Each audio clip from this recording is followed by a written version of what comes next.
오늘은 교재 124쪽에 나와 있는 그 매크로에 관한 내용을 설명하겠습니다. 자, 먼저 매크로가 뭔지를 알아야 되겠죠. 그렇죠. 매크로.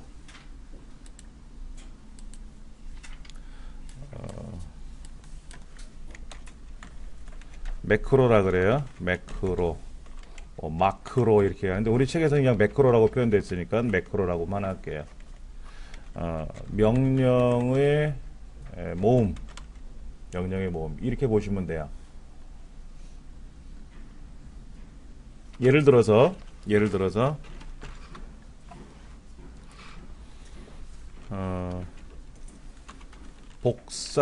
복사기의 전원을 켠다.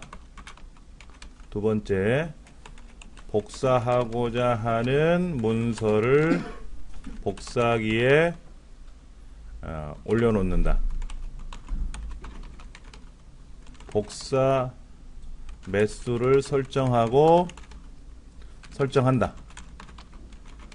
복사 버튼을 누른다.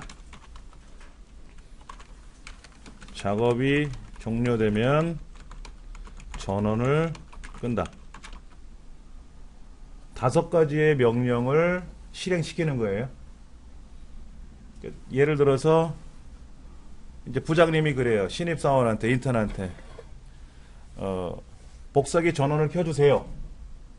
그 쫓아가서 켰어요. 켰습니다 했더니 이거 좀 복사기에다 올려놓으세요. 올려놨습니다. 또 와가지고 그러면 5장만 복사할 거니까 5라고 설정을 하세요. 5라고 설정했어요. 근데 복사 버튼을 누르세요. 근데 복사가 쫙쫙쫙 될 거 아닙니까? 그럼 전원을 끄세요. 또 쫓아가서 전원을 끄고 온단 말이에요. 부장님 전원을 껐습니다. 수고하셨습니다. 가져오세요. 이거죠.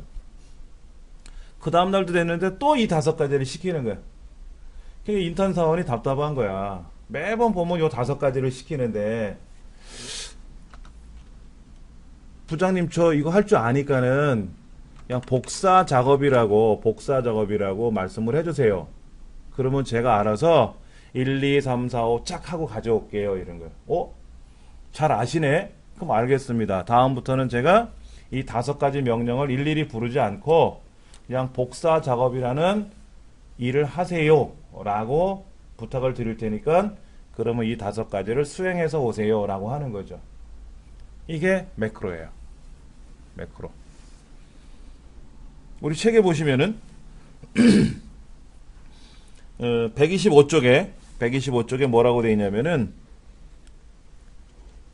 탄수화물, 그렇죠. 여기 탄수화물, 지방, 단백질의 합계를 계산해야 돼요. 그리고 자동 완성해야 돼요. 그렇죠? 그러려면 제일 먼저 무슨 작업을 할까요? 는, 썸, 괄호 열고 3가지를 블럭을 잡겠죠? 그래서 첫 번째 합계를 계산하죠.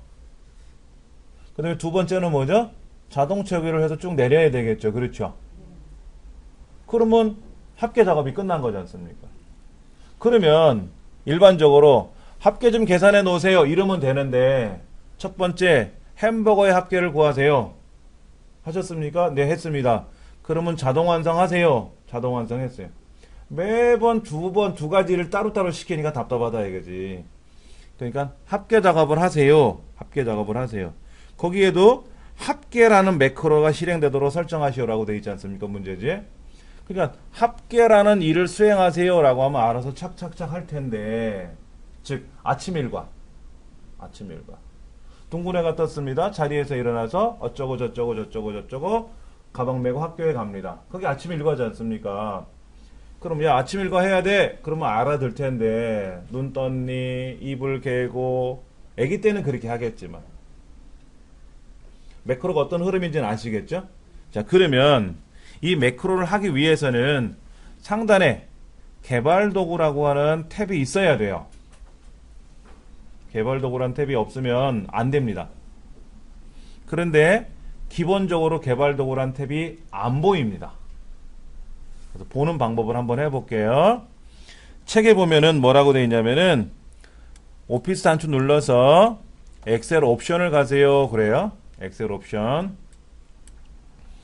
그러면 기본 설정 항목에 세 번째가 개발 도구 탭 표시를 하라고 돼 있고 체크가 해제가 돼 있을 거예요. 자, 다시 보시면 자, 보기가 끝났지 않습니까? 개발 도구라는 메뉴가 없죠. 그러니까 오피스 단추에 가서 엑셀 옵션에 가서 개발 도구를 리본 메뉴에다 표시해줘라 하는 거를 선택을 하고 그래야만이 그리고 확인 눌러야만이 이제 개발 도구라는 메뉴가 뜨는 거죠. 시험장에 가면 이거 하셔야 돼요. 시험장에는 개발 도구라는 탭이 안 나와 있습니다. 시험장 컴퓨터에는 우리가 해야 돼요. 자, 그 다음 엑셀 2010으로 공부하시는 분들이 있어요. 엑셀 2010으로. 엑셀 2010은 약간 달라요. 어떻게 되어 있냐면요, 이렇게 되어 있습니다. 파일에 가서 옵션에 가죠. 옵션에 가면은 보시다시피 개발 도구가 없잖아요. 근데 여기는 없죠. 엑셀 2007에는 여기가 세 번째 개발 도구 표시라는 항목이 있었는데 엑셀 2010에는 없어요. 그래서 여기 리본 사용자 지정이라는 게 엑셀 2007에는 없는데 정정 빠른 실행 도구 몸 정정 리본 사용자 지정이 엑셀 2007에는 없어요. 이 부분이. 근데 이 끄트머리에 보면은 개발 도구라고 있어요. 개발 도구. 그래서 이 부분을 선택을 하고 확인을 누르면 그때 개발 도구가 떠요. 2010에서는 여기 리본 사용자 지정에 가서 한다라는 거. 리본 사용자 지정에 들어가서 한다라는 게 약간 차이가 나는 것 뿐이고요. 우리 2007에서는 오피스 단추 옵션에 가면 바로 보인다. 꼭 요거. 예. 자, 일단은 개발 도구라는 메뉴가 있어야만이 개발 도구에 가서 매크로를 기록을 하던 말던 할 거 아닙니까? 한번 확인해 보세요. 나와 있는지. 125쪽에 매크로를 작성해 보자 라고 되어 있습니다. 그러면 F 네 번째 햄버거의 합계에서부터 어디까지? 사과 한 개의 합계까지 이 부분에다가 합계를 계산할 수 있게끔 처리하시오 라고 되어 있는 거예요. 근데 책에는 뭐라고 되어 있냐면요, 그림을 먼저 그려요. 도형을 그려요. 도형을 그리고 나서 그 다음에 매크로를 연결합니다. 자, 책에 있는 설명을 좀 드릴게요.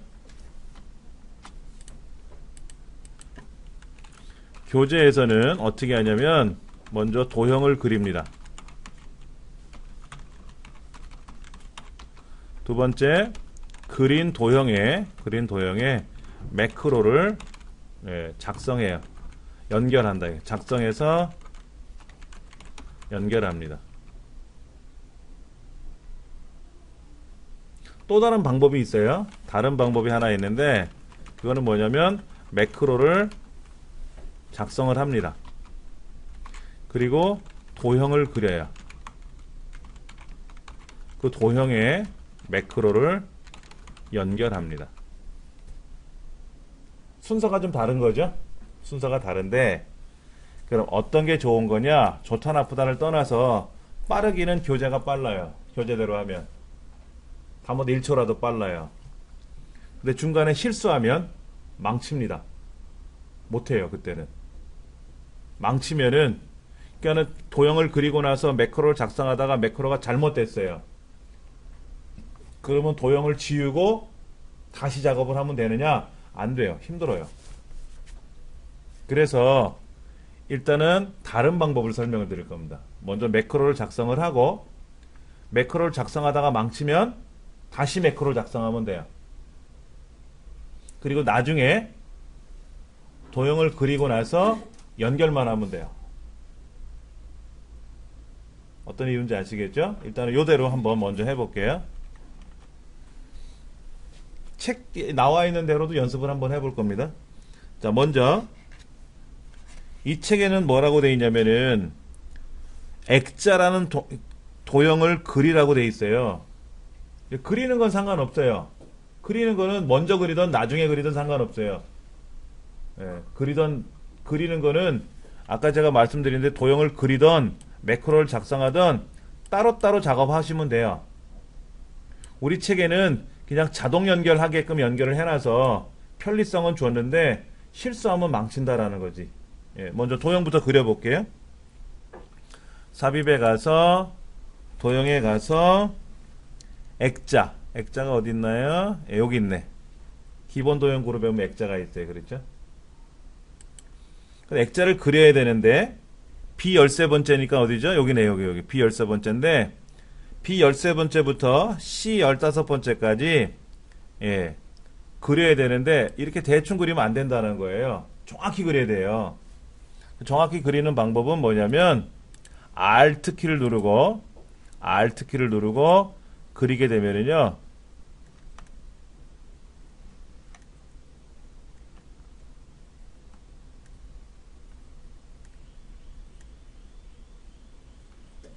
해보시겠어요?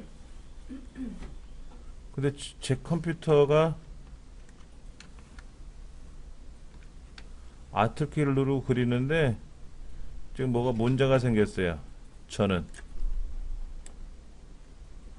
제가 화면 캡처 프로그램을 쓰고 있잖아요. 동영상 편집 프로그램을 쓰지 않습니까?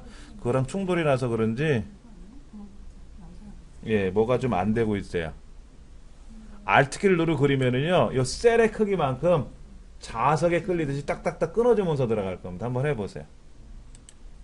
자, 그 다음에는 여기다 도형을 선택하고 합계라고 쓰라고 되어 있죠. 합계.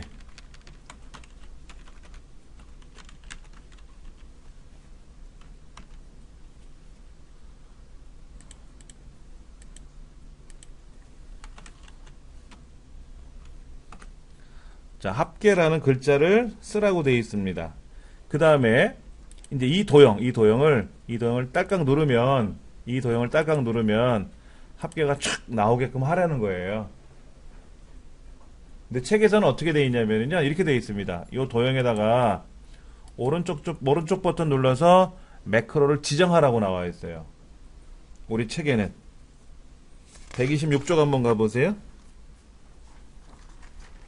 126쪽에 가시면 네 번째 그 도형에다가 바로가기 메뉴 중에 있는 매크로를 지정하세요 라고 되어 있지 않습니까? 근데 이렇게 하면 위험할 수 있다라는 거예요. 그래서 이거 안 하고 직접 매크로를 갈 겁니다. 자, 매크로를 직접 가실 때는요, F의 네 번째 셀에다 클릭해 놓지 마시고요, A의 첫 번째다 클릭해 놓으세요. 이유가 있어요. 마우스가 지금 이 상태에 있으면 이 상태에서 매크로를 시작하라고 하면은 여기 합계가 쭉 생겨요. 이렇게 분명히 여기다 합계를 구하라고 이렇게 했는데 마우스를 이 자리에다 클릭해 놓고 매크로를 작업을 해놨기 때문에 마우스가 여기가 있으면 여기에다 합계가 구해진다고. 이렇게 그런 잘못이 될 수도 있어요. 본래는 안 그런데 혹시나 이렇게 되면 틀린 거가 점수가 빵점이 돼버리니까 일단은 A의 첫 번째에서 매크로를 시작을 해서 합계를 계산하는 곳으로 올 거란 말이에요. 그러면 마우스가 어디 있든지 간에 A의 첫 번째로 일단 가요. 갔다가 요 자리로 다시 오거든요. 어디 있든지 간에 합계가 나올 수 있게끔 하는 거예요. 문제지에 뭐라고 써 있냐면 이 책에는 그 부분이 세밀하게 문제가 안 나와 있는데 뒤에 있는 모의고사 같은 거나 이런 데를 한번 보잖아요. 우리 뒤에 보면 모의고사 있지 않습니까? 223페이지 한번 잠깐 보실래요? 223페이지에 보시면은 그 매크로 문제 1번, 2번 하고 나와 있는데 거기에 당구장 표시해가지고 셀 포인터는 마우스를 클릭한 위치가 셀 포인터예요. 이 셀 포인트 마우스가 어디에 클릭돼 있어도 셀 어디에 있든지 간에 답이 나와야 된다는 뜻이에요. 근데 그렇지 않으면 0점으로 처리하겠다라는 얘기입니다. 다시 문제로 돌아가서 그냥 합계에다 클릭해 놓고 매크로 명령을 걸어버리면 처음에는 답이 나오는데 이 마우스가 만약에 다른 곳에 이렇게 클릭되어 있었지 않습니까? 이 상태에서 이제 이 도형을 클릭하면 매크로가 작업이 될 거 아닙니까? 그럼 엉뚱한 데 답이 나올 수가 있다라는 거죠. 그래서 무조건 A 첫 번째 가자. 여기다 놓고 시작을 하자 하는 겁니다. 자, 개발 도구로 갑니다. 개발 도구 같이 한번 하세요. 개발 도구라는 탭에 가면은 왼쪽에 코드 그룹이 있고요. 거기에 매크로 기록이 있을 겁니다. 매크로 기록 눌러보세요. 매크로 기록. 그럼 매크로 이름을 묻네요. 그럼 매크로 이름을 뭐로 하라 그랬죠? 책에? 문제 보시면은 도형, 기본 도형의 액자를 그리고 합계가 작성된 합계로 입력을 하고 이 도형을 클릭하면 합계 매크로가 실행되도록 설정하시오 라고 써있지 않습니까? 매크로 이름은 합계가 되는 거예요. 그래서 합계, 그래서 합계라고 쓰시면 됩니다. 그 다음에 확인을 누르시면 되고요. 확인을 누르시면 되고, 그러면 지금부터 마우스가 클릭 움직이는 모든 동작을 그대로 기억을 해요. 마치 나처럼 해봐요. 요렇게 뭐 이런 율동이 있지 않습니까? 제가 만약에 다른 데를 클릭했다가 다른 데를 클릭하고 메뉴판에 뭐를 클릭하고 움직이면 제가 이제 합계라는 도형을 누를 거 아닙니까? 그러면 걔도 똑같이 제가 했던 대로 따라서 해요. 그러니까 불필요한 행동은 안 하시는 게 좋습니다. 자, 그러면 이제 합계 구하러 들어가야 되겠죠? 합계 클릭하고 는 sum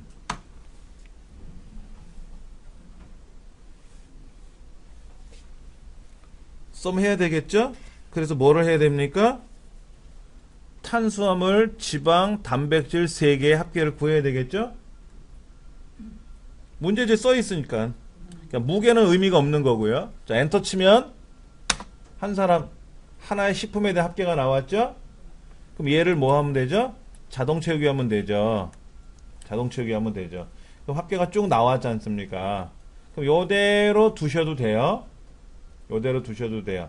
그냥 다른 데 클릭하셔도 상관없습니다. 자, 여기 기록 중지라고 있죠? 기록 중지. 누르시면 이제 제가 했던 모든 작업이 기록이 끝나는 거죠. 녹화가 끝나는 거죠. 누르시면 됩니다.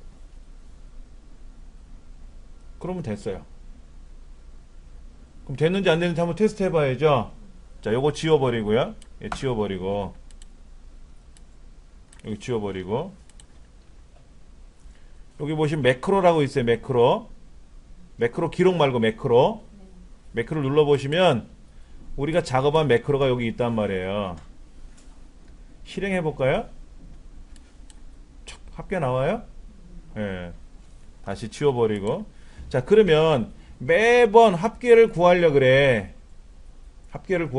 그러면 매크로에 와서 그 합계 매크로라는 거를 실행시키면 착 나오지 않습니까? 귀찮은 거라. 그래서 뭐 하라 그랬어? 요 도형 누르면 착 나오게끔 하라 그런 거지 않습니까? 그럼 이제 도형에다가 오른쪽 버튼 누르고 매크로를 지정하면 되죠. 매크로를 지정하면 되지. 뭐라고? 합계 거 이거. 합계 이거. 아까 방금 전에 만든 합계가 그 매크로지 않습니까? 그렇죠? 그래서 확인 누르시면 돼요.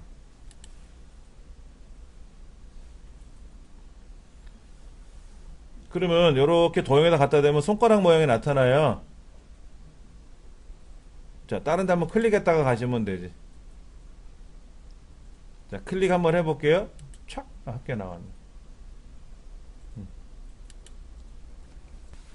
자, 지금 합계라고 되어 있는 이 도형을 클릭을 하면 오른쪽에 합계가 자동으로 착 마무리가 될 거 아닙니까? 예, 이렇게 되면 이제 맞는 거예요. 그럼 두 번째 매크로가 하나 있어요. 두 번째 매크로. 자, 뒤에. 13번째. 뒤 13번째 어디죠? 여긴가요? 여기서부터 2의 15번째까지인가요? 여기에다가 단추라는 걸 집어넣으래요. 단추라는 걸 집어넣으래요. 그 다음에 거기다 정렬이라는 글자를 쓰래요. 정렬로 입력을 하고 B의 네 번째가 어디죠? 무게인가요? 무게에서부터 E의 11번째가 어디죠? 단백질이네요. 그렇죠? 얘들을 가운데 맞춤하는 걸 하라는 거예요. 거기는 도형을 딱 누르면 가운데 딱 되게끔 하라는 거죠. 뭐 어려운 건 아닐 것 같아요. 그렇죠? 자, 먼저 도형부터 그려볼게요. 그런데 나머지는 우리가 삽입에 가서 도형에 가서 이런 뭐 모서리가 둥근 직사각형을 그려라 또는 뭐 여기는 배지를 그려라 이렇게 그리라고 하는데 이상한 양식 컨트롤이라는 말이 나왔어요. 양식 컨트롤. 얘는 개발 도구 가보세요. 개발 도구. 개발 도구에 가시면 삽입이라고 있어요. 삽입. 찾으셨어요? 그럼 양식 컨트롤과 액티브 X 컨트롤 있죠? 거기는 양식 컨트롤 중에 첫 번째 거. 네모 하나 있잖아요. 네모. 그게 단추예요. 밑에 있는 액티브 X 거 누르시면 안 되고 그럼 명령 단추 액티브 X 컨트롤이니까 안 되고 양식 컨트롤에는 첫 번째 거 클릭하고 마찬가지로 그리세요. Alt키 눌러서 그리세요.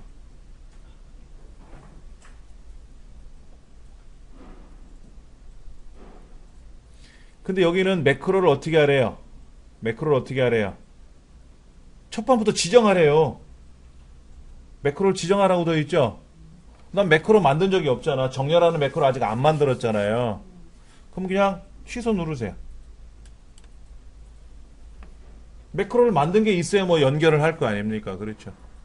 책에서는 도형을 그려서 직접 매크로를 연결해서 나가자라고 아까 말씀을 드렸었는데 그게 위험하다 그랬지 않습니까? 실수하면 우리 앞에 선생님 좀 전에 실수하셨었잖아요. 그러면 이 문제는 못 풀어요. 만약에 이 책대로만 연습을 하시면. 그래서 책에 없는 거를 설명드리는 거거든요. 자, 그러면 글자는 이 글자 단추 1이라고 써 있는 거 있지 않습니까? 이것도 뭐라고? 정렬이라고 쓰면 되지 뭐. 정렬이라고 쓰면 되지.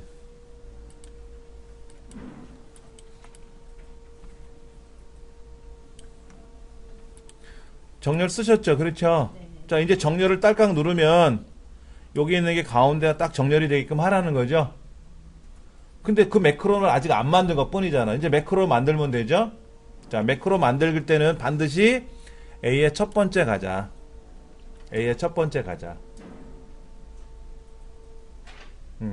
그리고 매크로 기록 들어갑니다.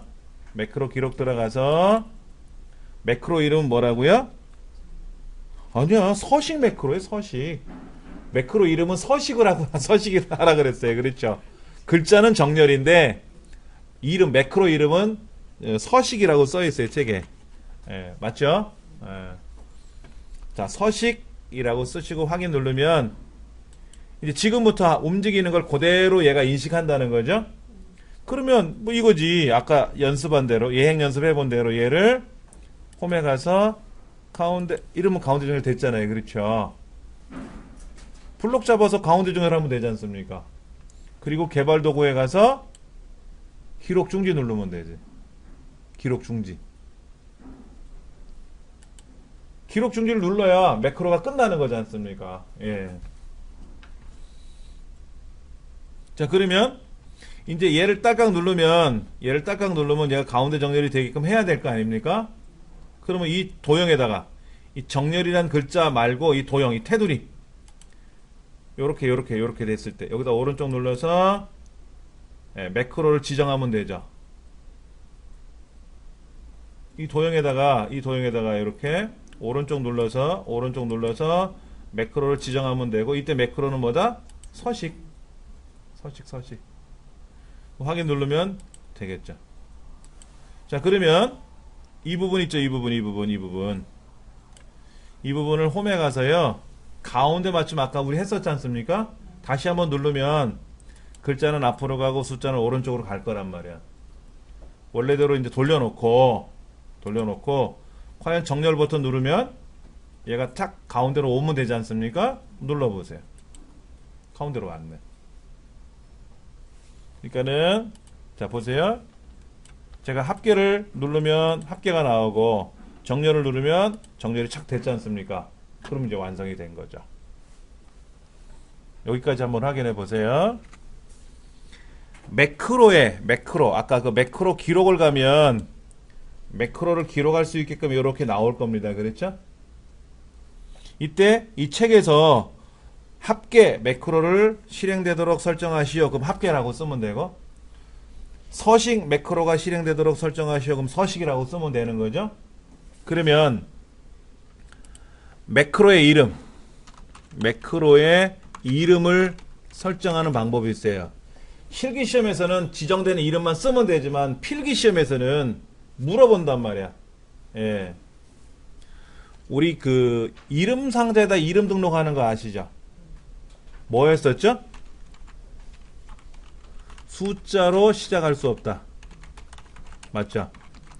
빈칸이 올 수 없다. 맞죠? 그 다음에 밑줄로 시작 끝 가능하다 그랬어요.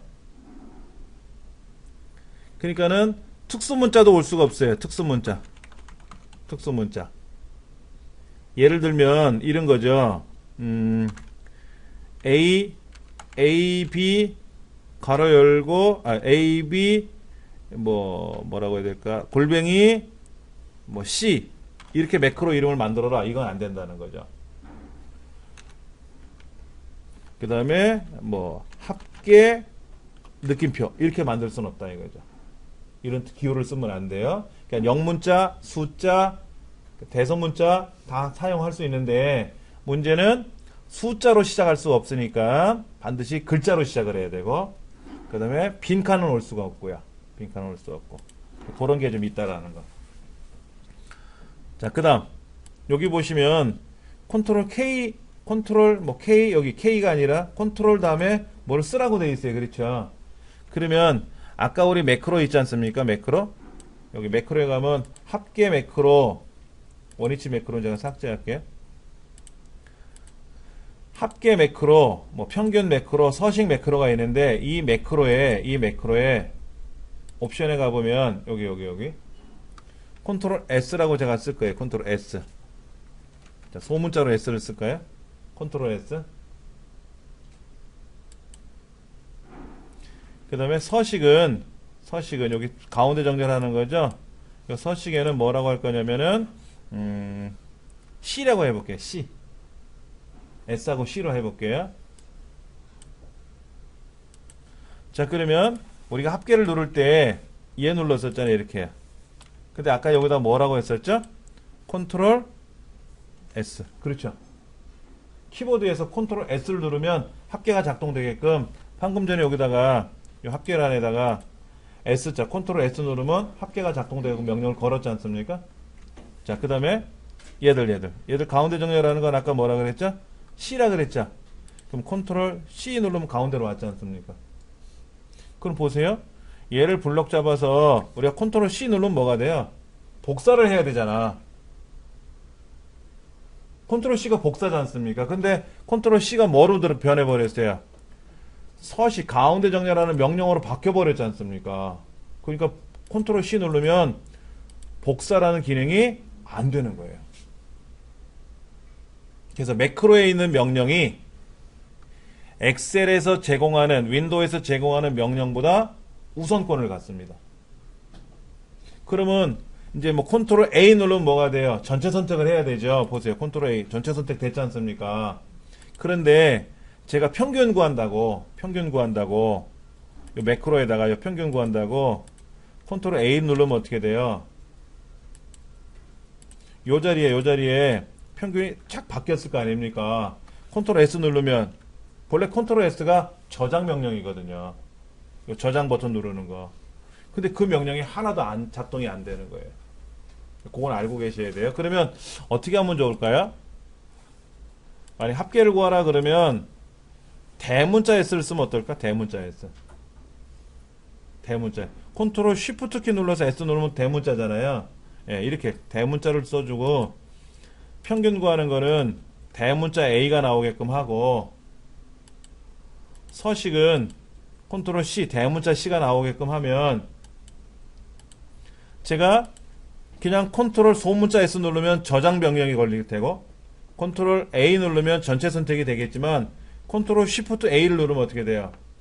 평균이 나오고, 컨트롤 쉬프트 S 누르면 합계가 나오고, 컨트롤 쉬프트 C 누르면 가운데 정렬이 되겠죠. 이렇게 가운데 정렬이 됐지 않습니까? 이렇게 만들 수는 있어요. 이때 다시 한번 가서 볼게요. 여러분 매크로에 가보면 옵션에 아까 그 바로가기 키가 있지 않습니까? 이 키는요 영문자만 돼요. 우리말은 안 됩니다. 컨트롤 니은 이런 거 안 되고요. 컨트롤 대문자 소문자만 됩니다. 꼭 기억하셔야 돼요. 필기시험에 나와요. 숫자도 가능하다. 안 됩니다. 무조건 알파벳만 가능합니다. 자, 그 다음에 요 매크로 명령이 있어요. 아까 매크로. 이 매크로 종류를 보는 거 있지 않습니까? 이 종류를 볼 때 마우스를 쓱 갖다 대면 뭐라고 떠요? 매크로 보기라고 뜨죠? 근데 뭐라고 뜨죠? Alt F8이라고 뜨죠? 그러니까 우리가 Alt키 누르고 F8번 누르면 매크로 대화 상자가 열리는 거예요. 이게 시험에 나와요. 다음, 매크로의 목록을 보고 싶을 때는 어떤 명령을 입력하나요? 뭐 컨트롤 F4, 뭐 Alt F4, 뭐 Alt F8, 컨트롤 F9 이렇게 나와요. 왜냐하면 매크로가 그만큼 중요하기 때문에 꼭 기억하셔야 되고, 매크로 이름을 지정할 때는 어쩌고 저쩌고 했던 거.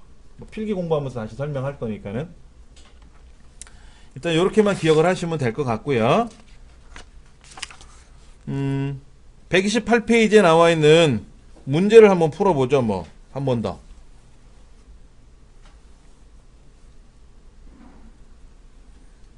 매크로라는 파일을 한번 열어서요. 매크로라는 파일을 열어가지고 예, 나와 있네요.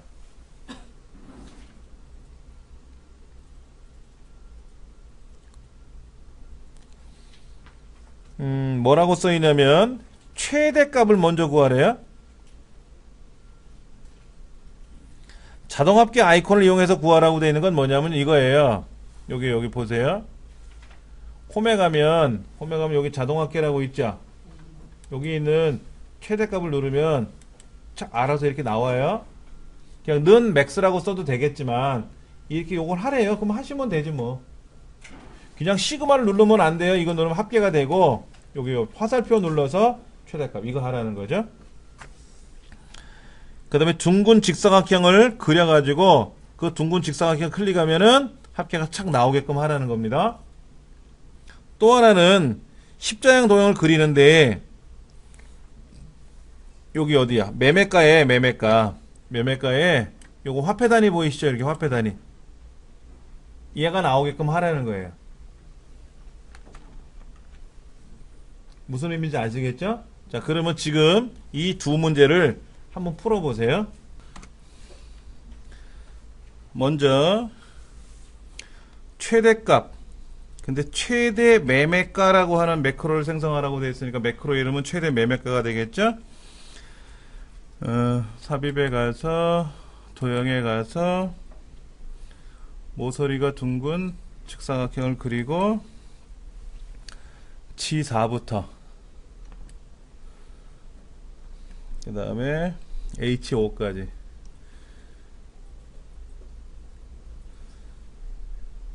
그렸고 거기다가 최대 매매가라고 썼어요.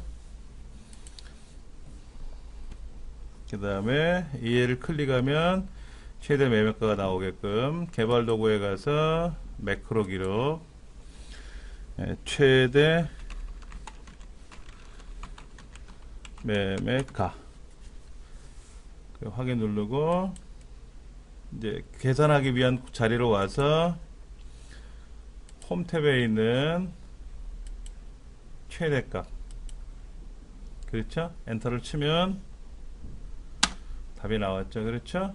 그 다음에 개발 도구에 가서 기록 중지. 그 다음에 이제 여기다 오른쪽 눌러서 매크로 지정 최대 매매가.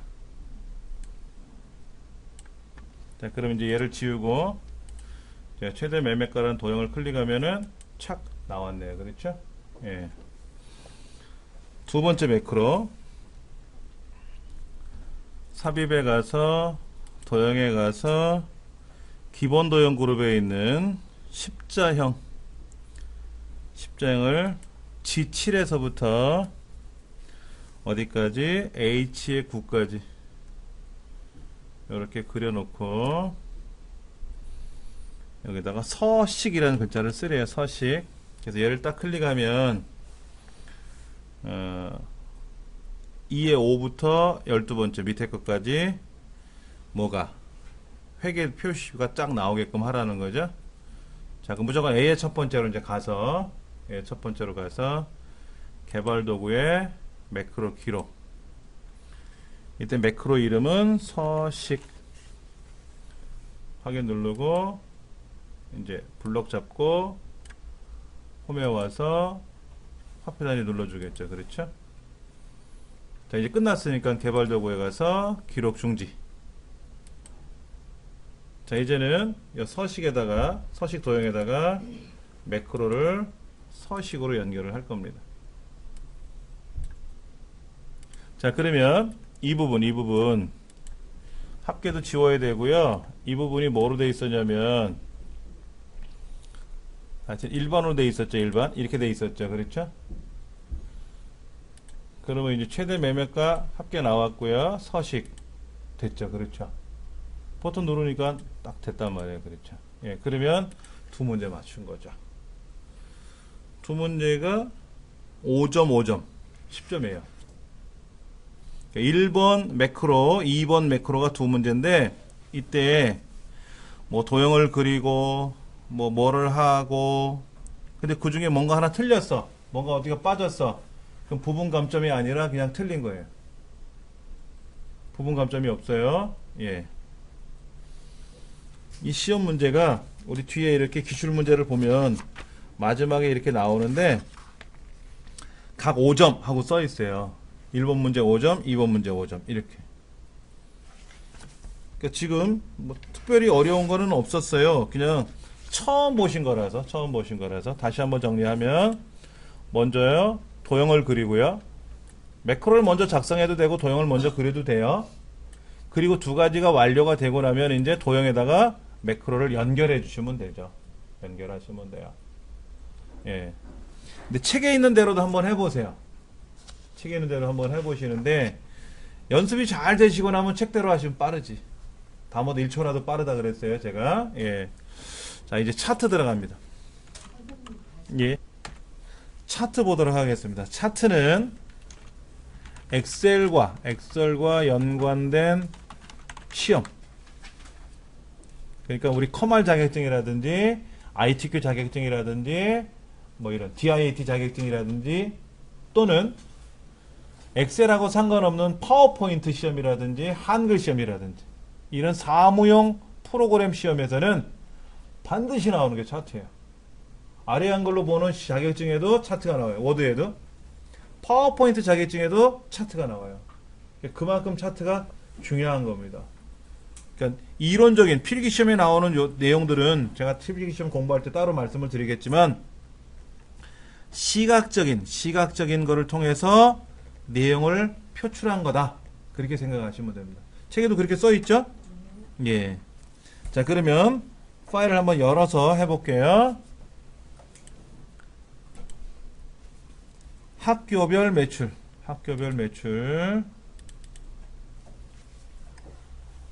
차트는 그게 두 가지 유형으로 나옵니다. 차트를 처음부터 생성하라 하는 문제가 나올 수 있고요. 또 다른 문제는 이미 차트를 만들어서 제공해 줍니다. 만들어진 차트 제공된 결과에서 수정해라 하고 나와요. 요소를 빼라. 뭐를 추가해라. 그래프 형태를 바꿔라. 이렇게. 그래서 제일 좋은 거는요. 그냥 아무것도 없는 상태에서 차트를 만들어라. 이러면 제일 편합니다. 그 시험 첫 번째가 바로 지금 문제니까 한번 보세요. 132쪽에 보시면은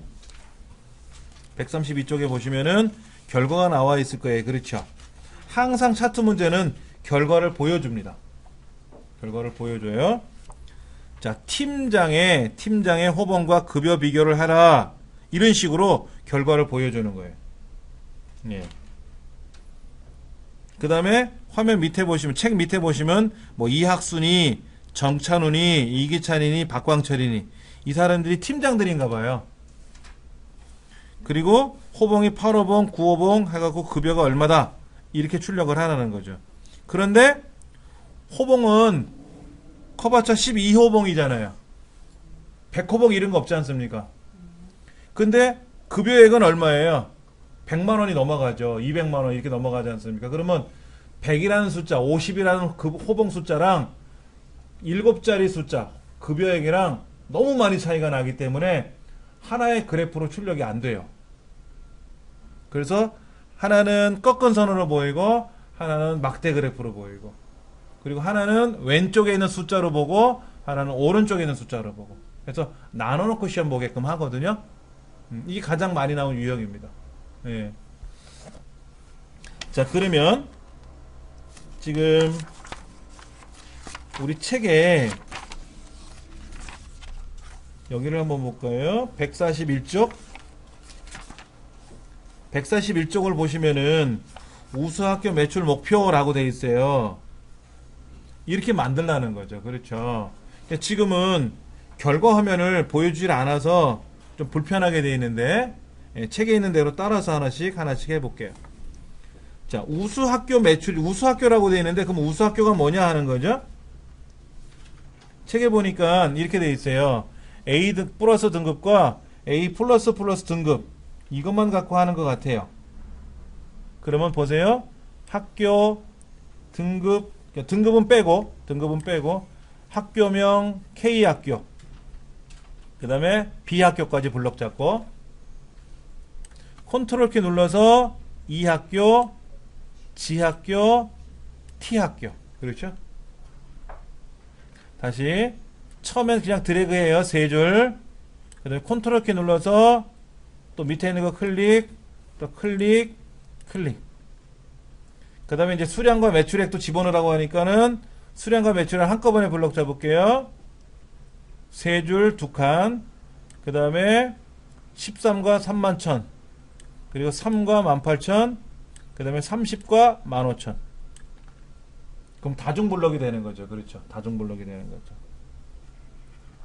그리고 나서 삽입에 가서 세로 막대형에 있는 첫 번째 거를 클릭해 보시면 됩니다.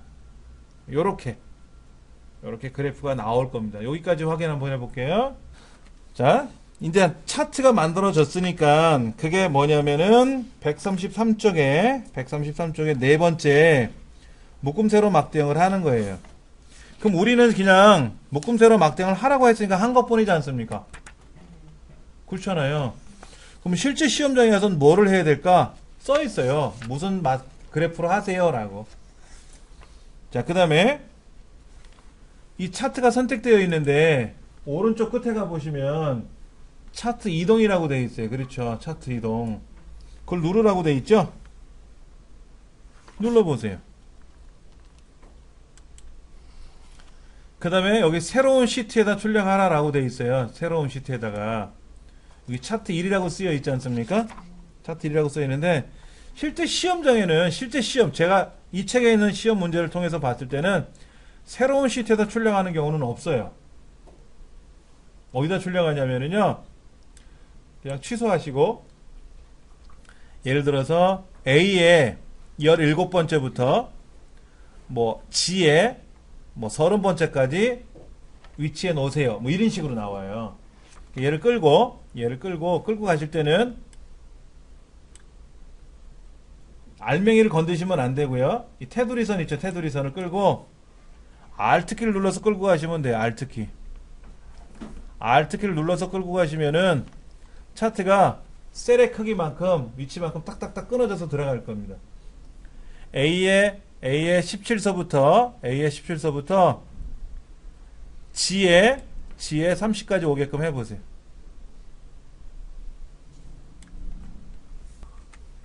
지금 보시면 수량이라는 항목이 있고 매출액이라는 항목이 있어요. 보이시죠? 그런데 수량은 숫자가 10단위고 매출액은 뭐 8천도 보이고 10만도 보이고 하잖아요.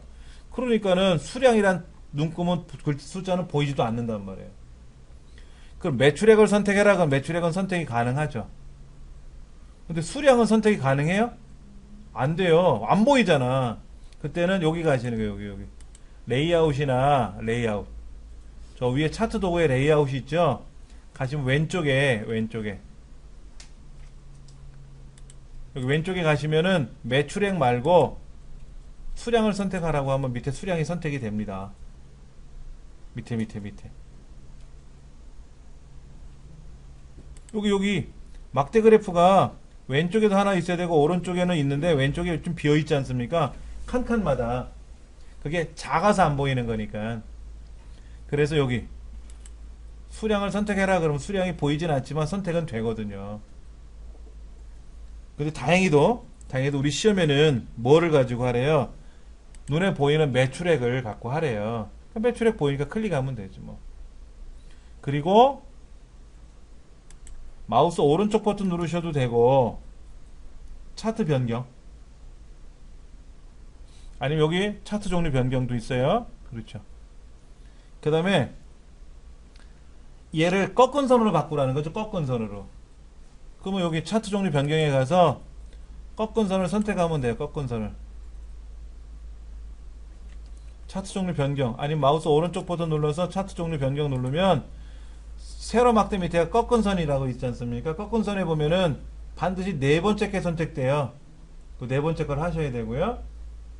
그리고 확인 누르시면 이렇게 꺾은 선이 나타납니다. 꺾은 선이 나타나요. 그런데 여기 왼쪽 보세요. 왼쪽. 이 그래프 왼쪽에 보시면 눈금이 보이지 않습니까?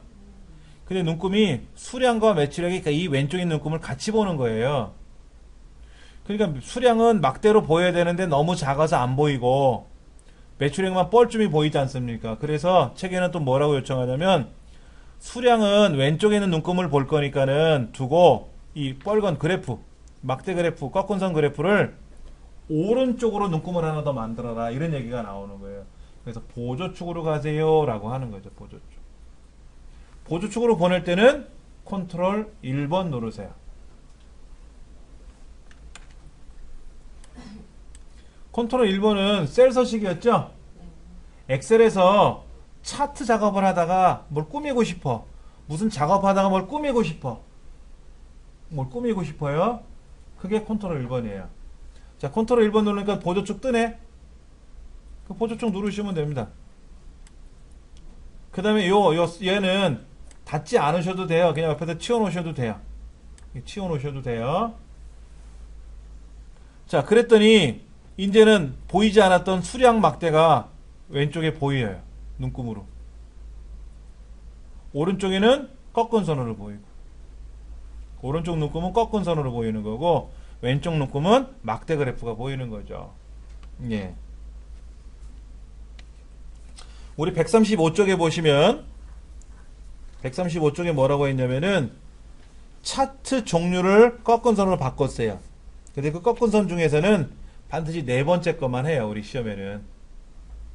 그러니까 왼쪽에는 꺾은 선 클릭하면 자동으로 네 번째 거 가니까 그냥 확인 누르시면 되고 그 다음에 여기에서 꺾은 선에 가서 오른쪽 눌러서 계열 서식 누르는 거 있죠. 계열 서식.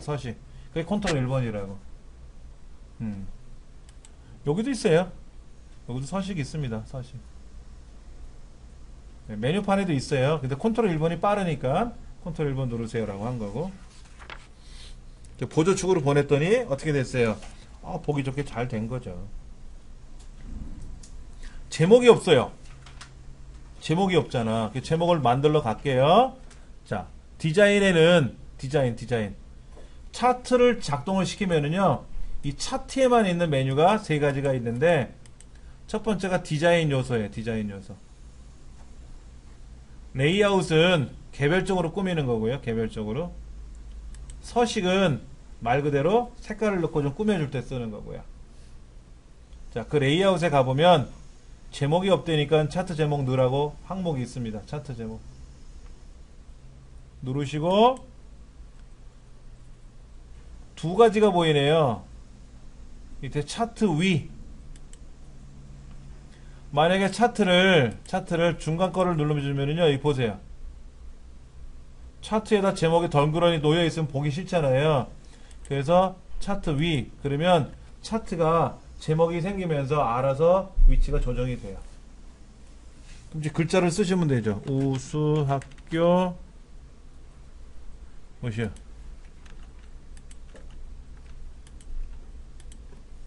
우수학교 우수 다음에 학교 한 칸 띄우고 매출 목표.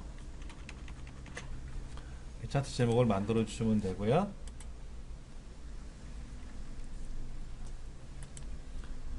그 다음에 이 책에 보면 테두리가 있어야 되나 봐요. 테두리.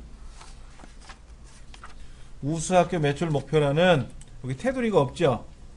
여기 테두리가 이렇게 없지 않습니까? 그럼 클릭을 하고 이때 여기에서 테두리 색을 넣어주시면 자동으로 테두리가 들어가요. 근데 테두리를 빼고 싶으면 어떻게 하면 되죠? 제목에다 클릭해 놓고 테두리를 뭐 어떻게 해라? 없음하면 또 테두리가 빠져요.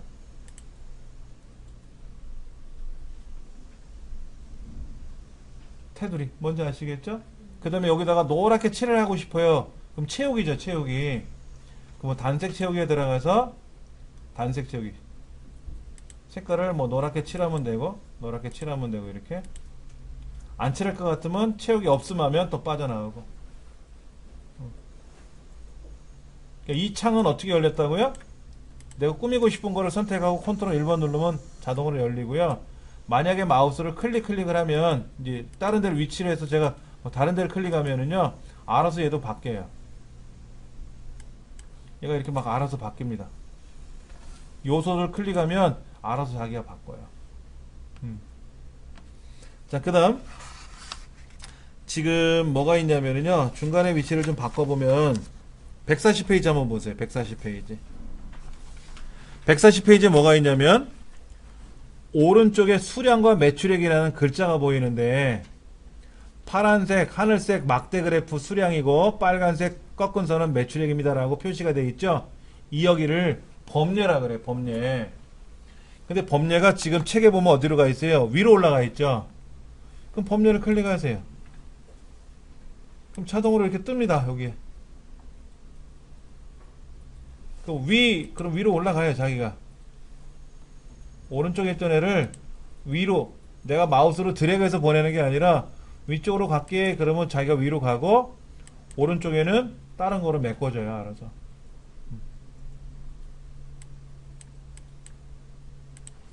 어떻게 했냐면 보세요. 범례를 선택을 했죠. 제가요. 아니면 선택을 안 한 상태에서는 요 레이아웃에 가면 범례라는 요소가 있어요. 얘를 위로 보내라 그러면 위로도 갑니다.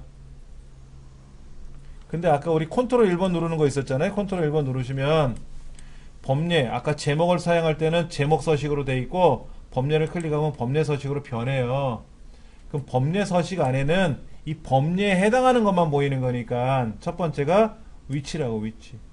위쪽으로 갈 건지 아래쪽으로 갈 건지 얘도 안에다가 색깔을 칠할 건지 얘도 색깔을 칠할 건지 아니면 테두리 색깔을 넣을 건지 이렇게 테두리를 넣을 건지 색도 넣을 건지 색깔도 넣을 건지 엉뚱한 데로 가 있는데 예, 이렇게 차 범례에 가서 색깔도 칠할 건지 이런 걸 다 할 수가 있단 말이에요. 예.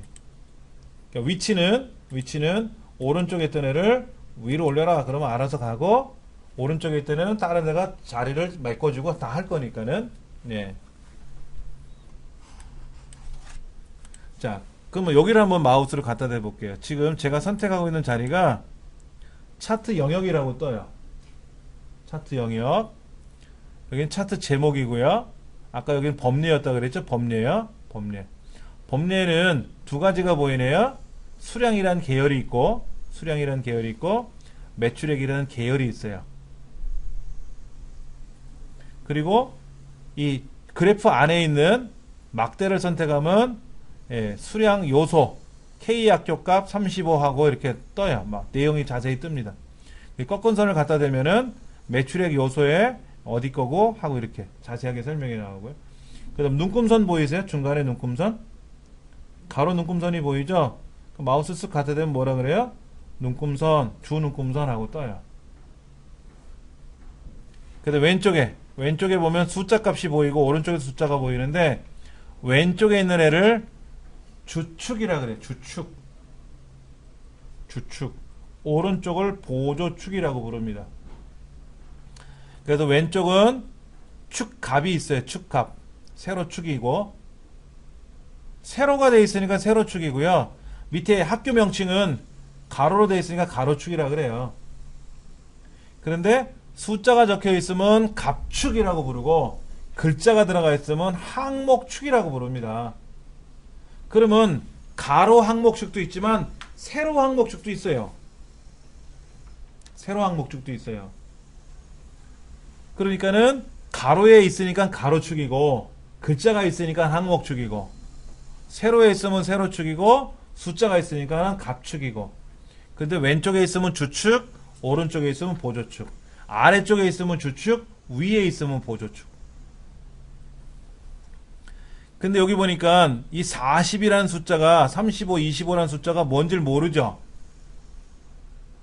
수량이라는 건 알겠는데 여기 왼쪽에 무슨 표시가 안 돼 있잖아요. 이제 그런 거는 요 레이아웃에 오면 축 제목이라 그래서 축 제목도 넣어줄 수가 있어요. 축 제목도 이렇게 넣어줄 수가 있어요. 그래서 여기다가 이렇게 보세요. 제가 축 제목을 한번 넣어볼게요. 여기다가 수량입니다 라고 쓰고 여기다 수량입니다 라고 쓰고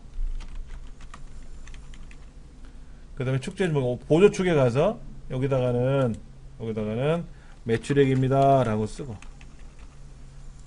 그럼 어떨까요? 알아보기 쉬울 수 있겠죠. 이렇게 축 제목도 집어넣을 수가 있어요. 근데 필요 없으면 뭐 해라? 축 제목을 클릭해 가지고 딜리트 눌러버리면 지워지기도 하고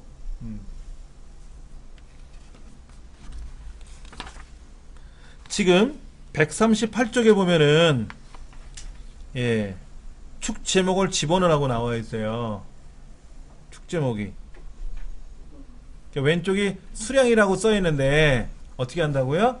축 제목에 가서 기본 세로 축에 가는데 책에 보니까 이렇게 돼 있어요. 세로 제목으로 쓰라고 돼 있어요. 세로 제목 이렇게 여기다가 수량이라고 쓰면 되겠죠. 수량 이렇게 이런 식으로 쓰면 공간을 좀 덜 차지하지. 한번 보시면 될 거예요.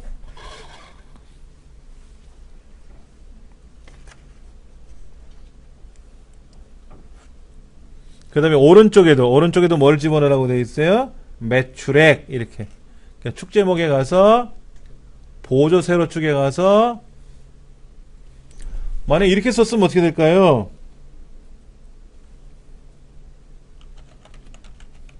모르고 가로로 했어. 가로로 세로로 해야 되는데 모르고 가로를 했어요.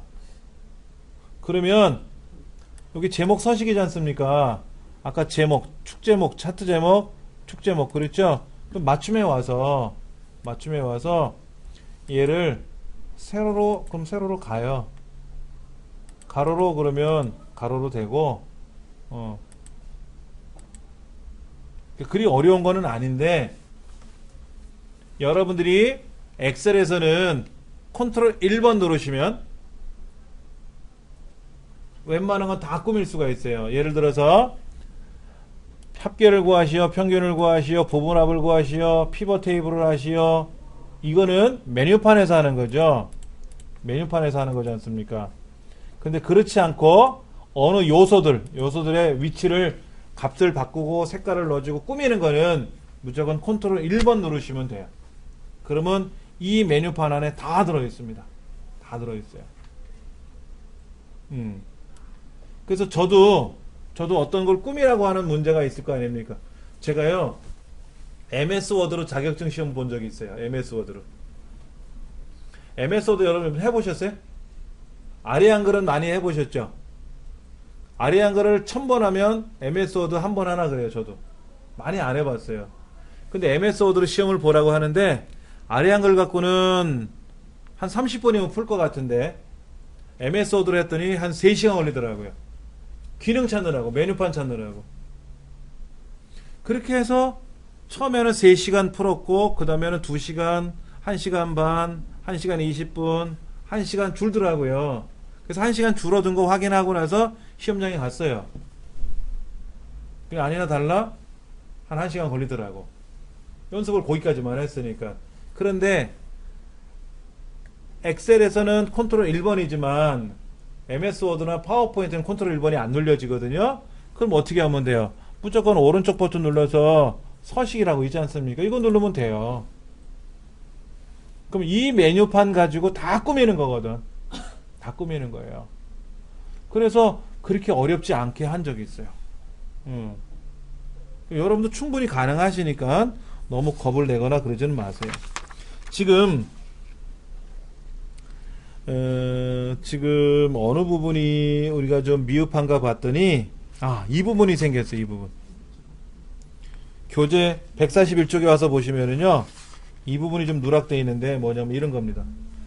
꺾은 선 그래프가 있는데 꺾은 선 그래프 마디마디에 값이 보이면 좋겠대요. 141페이지 보시면 그 꺾은 선 마디마디에 값이 있지 않습니까? 그거 한번 꾸며볼게요. 그럼 어떻게 하면 좋죠? 꺾은 선을 선택하는 거예요. 꺾은 선 선택하고 꺾은 선에다가 오른쪽 버튼 누르세요.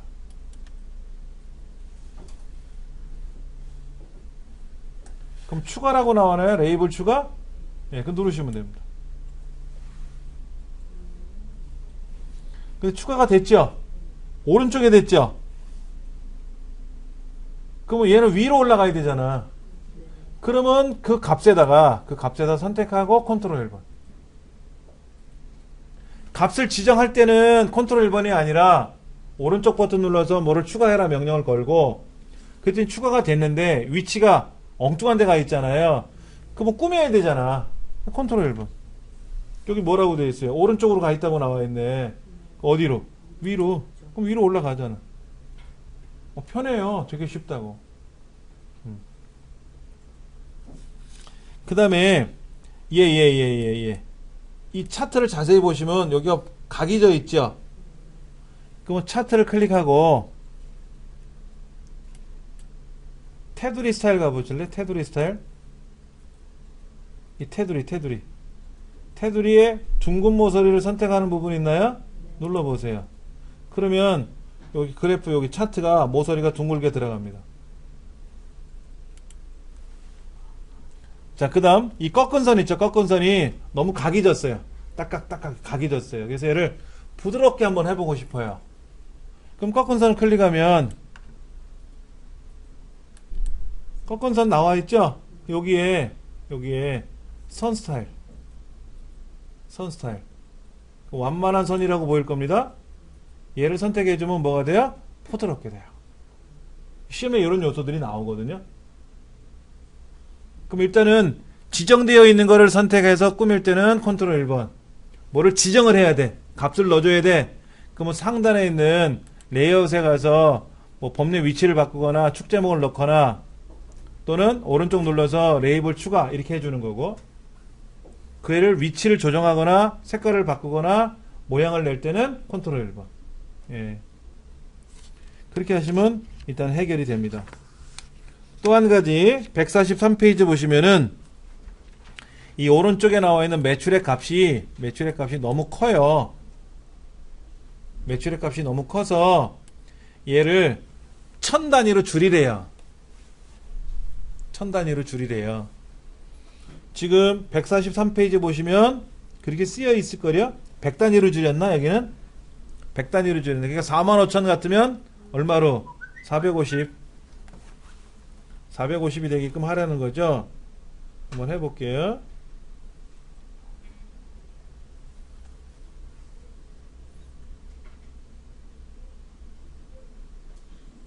자, 그러면 요 숫자 갑축에다 클릭했더니 이렇게 축서식이 떴는데 여기 한번 보세요. 표시 단위.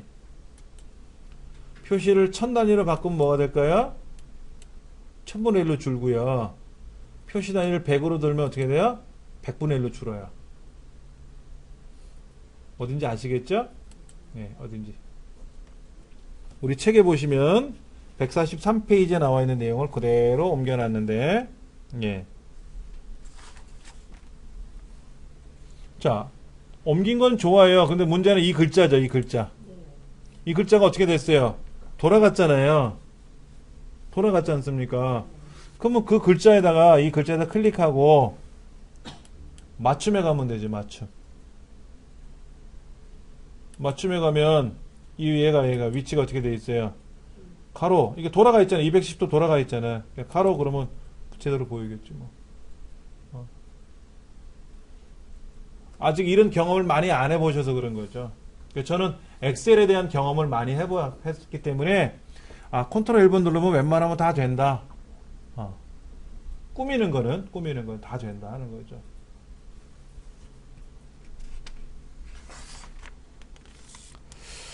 음, 144쪽으로 한번 볼게요. 이제 실제 문제를 가지고 요 순서대로 하나씩 지정해 볼 겁니다.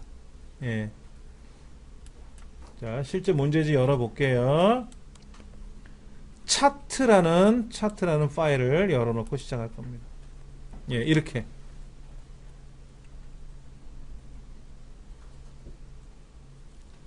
보시면 차트가 만들어져 있어요.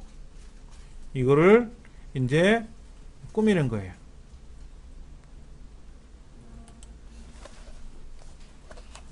문제 한번 읽어볼게요. 지금은 층수만 나와 있죠. 모두 같이 나오래요. 매매가도 나오래요. 매매가. 그러면 방법은 여러 가지예요. 보세요. 요 매매가 있죠. 매매가. 요 매매가 글자를 포함해서 블럭을 잡고요. 복사하고 차트에다 선택하고 컨트롤 V 하면 붙여넣기 되죠? 그럼 들어가요. 이렇게. 이런 방법이 하나 있고요. 다시 컨트롤 Z 누르면 원래대로 돌아옵니다. 얘를 블럭을 잡아서 얘를 그대로 끌고 여기다 가져오는 방법도 있는데 지금 여의치가 않네요. 복사해서 붙이면 좋고요. 또 하나는 차트를 선택해 놓고 디자인 한번 가보실래요? 디자인.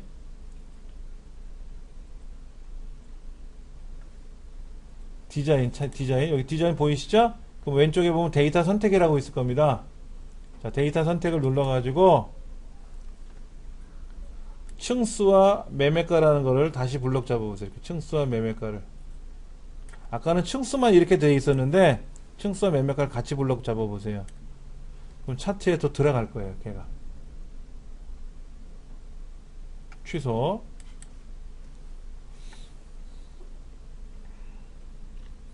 지금은 층수 하나만 나왔는데 매매가도 집어넣어라 하니까 그러면 어떤 방법으로 하면 가장 좋으냐? 이겁니다. 원 차트를 클릭하시고 데이터 선택. 책에는 오른쪽 버튼 눌러서 데이터 선택하세요 라고 되어 있어요. 우리 교재에는 메뉴판에 있는 데이터 선택하셔도 되고. 예. 그럼 현재 층수만 블럭이 되어 있지 않습니까? 그러면 매매가까지 다시 블럭 잡으세요.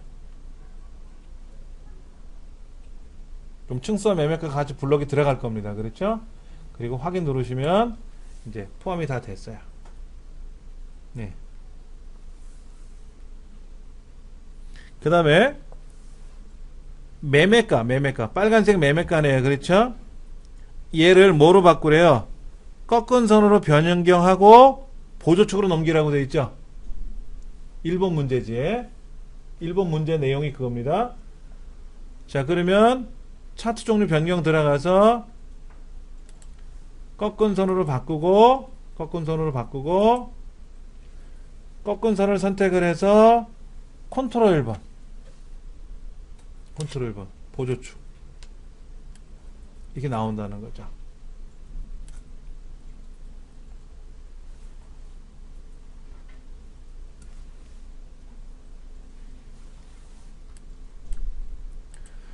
책에서는 이 매매가를 집어넣는 방법도 제가 설명드린 거와 좀 달리 해놨어요.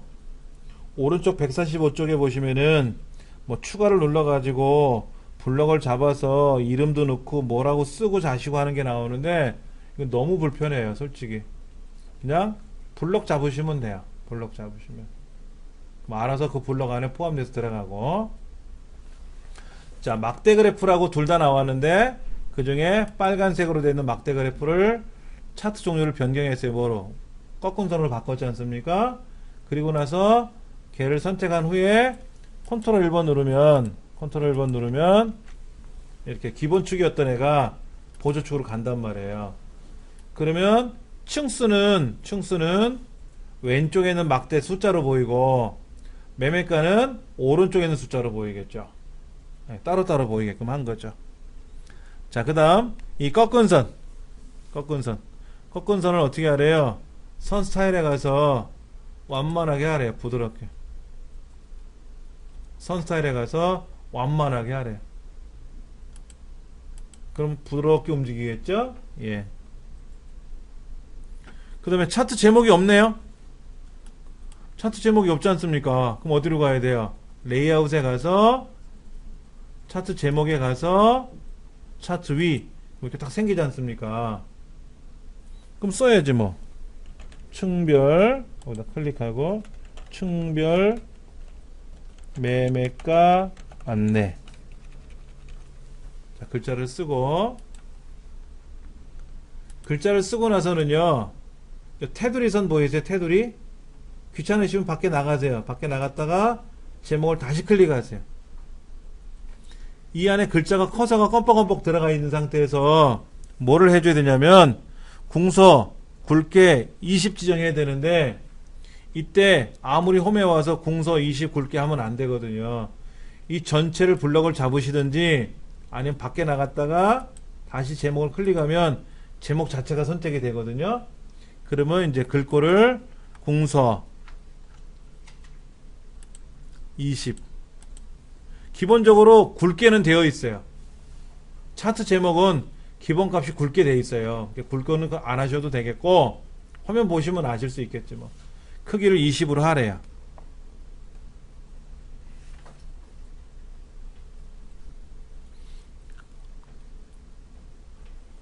그럼 제목이 들어갔네요. 그렇죠?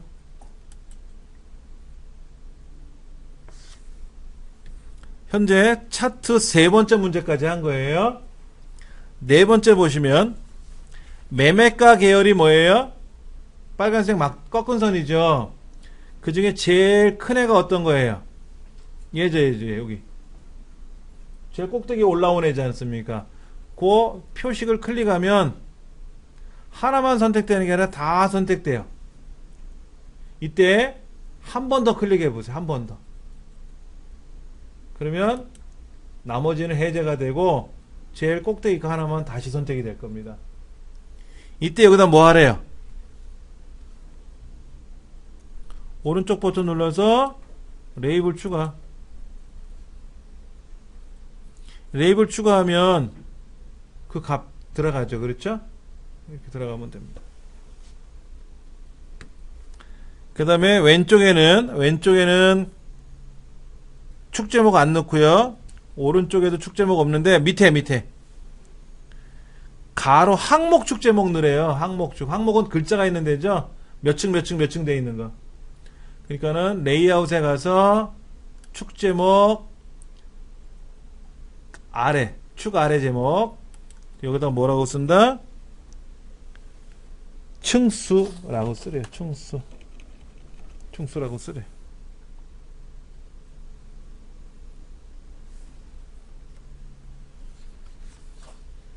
층수라고 썼고요. 그 다음에 또 뭐가 있냐면 왼쪽에 세로 값축이 있어요. 0, 1, 2, 3, 4, 5, 6, 7, 8이라고 되어 있는 부분을 클릭해 보시면은 축 서식이 보이는데 주 단위를 얼마로 하래요? 주 단위를 여기 0에서부터 8까지 가는 건 알겠는데 2, 4, 6, 8 이렇게 가라 이거죠. 여기 주 단위를 고정값으로 주고 2라고 고쳐주시면 됩니다. 자, 그 다음에 범례를 클릭하고, 범례는 어디로 가래요? 오른쪽으로 가래요, 오른쪽. 범례는 오른쪽으로 가래요. 그래서 오른쪽으로 보냈더니 오른쪽으로 가고요. 그 다음에 글꼴 크기, 홈에 가서 얘는 9포인트로 하래요. 9포인트로. 그러니까 차트 범례를 클릭하고 아까 아래쪽에 있던 애를 오른쪽, 그러니까 오른쪽으로 갔고요. 크기는 10이었는데 9로 내리래요. 그럼 내리면 되지 뭐. 그 다음에 차트 영역. 차트 영역은 이렇게 제일 겉 테두리가 보이는 그 영역인데 여기다 클릭하고 채우기가 뭐로 되어 있냐면 채우기 뭐로 하라고 했냐면 질감에 가서 파피루스로 하래요. 파피루스. 처음 게 파피루스 맞네요. 그렇죠? 만약 시험 문제 꽃다발 그럼 꽃다발로 하는 거고 파피루스 하시오 그럼 파피루스 이렇게 하시면 되죠. 예. 그 다음에 차트 영역에 테두리를 어떻게 하래요? 테두리를 둥근 모서리로 하래요.